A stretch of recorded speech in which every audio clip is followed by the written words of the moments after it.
এটার বাইরের স্তর আছে, ভিতরের স্তর আছে।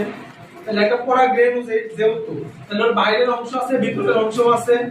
বাইরে বাইরে বাইরে কি সবসময় x, বাইরে কি সবসময় x, আর ভিতরে মানে কি in, তাই না? যেমন এক্সাইন এর নাম হচ্ছে বাইরের যে অংশ, সেটার নাম হচ্ছে এক্সাইন, বাংলা হচ্ছে বহির্ত্বক। বাংলা অংশ কি বহির্ত্বক। ভিতরের যে অংশ সেটার নাম হচ্ছে ইনটাইন। ইন মানে কি সবসময় ভিতরে, ইনটু মানে ভিতরে, ওইখান থেকে এসেছে ইনটাইন, তাই না? তোমরা না পড়েছো প্রিপজিশনের বাইরে থেকে ভিতরে প্রবেশ বোঝালে ইনটু হয়, আর একদম ভিতরে যেটা সেটা হচ্ছে ইন। তো ওই ইন ইনটু ওইখান থেকে এসেছে, ভিতরের যে অংশ এটার নাম কি ইনটাইন, বাইরের অংশ হচ্ছে এক্সাইন। এক্সাইন হচ্ছে কাটা আকৃতি। ক্লিয়ার? আরো অনেক কিছু আছে কিন্তু তোমাদের বেলা লাগবে না। এরপরে আসো, এখন এই পরাগরেণু নিউক্লিয়াস ছিল একটি, পরাগরেণু নিউক্লিয়াসটা ছিল কয়টা? একটা।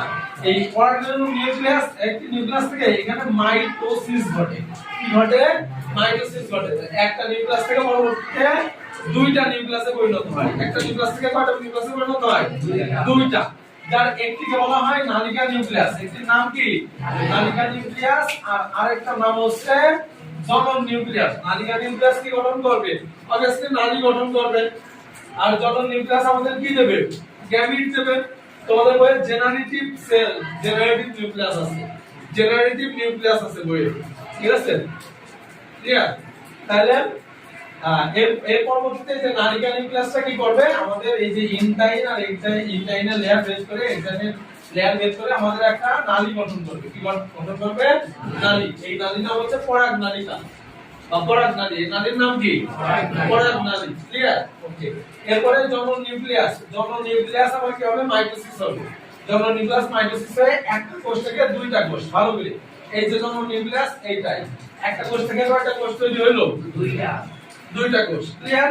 আর এই যেটা নালিকা নিউক্লিয়াস, ওইটা নালিকা গঠন করলো। ক্লিয়ার? বুঝতে পেরেছো? এই যে তাইলে পরাগরেণু থেকে, আলটিমেটলি একটা পরাগরেণু থেকে কয়টা পুংগামেট পেলাম? দুইটা। ক্লিয়ার? একটা পরাগরেণু থেকে কয়টা পুংগামেট পেলাম? দুইটা। ক্লিয়ার? এবার বুঝতে পেরেছো? তোমাদের কাছে আমার কোশ্চেন যে পুংগামেটোফাইটের প্রথম কোষ কোনটা? বলো কোনটা? পরাগ। দেখো বইয়ের লাইনে আছে, এটা তো এমসিকিউ আসে।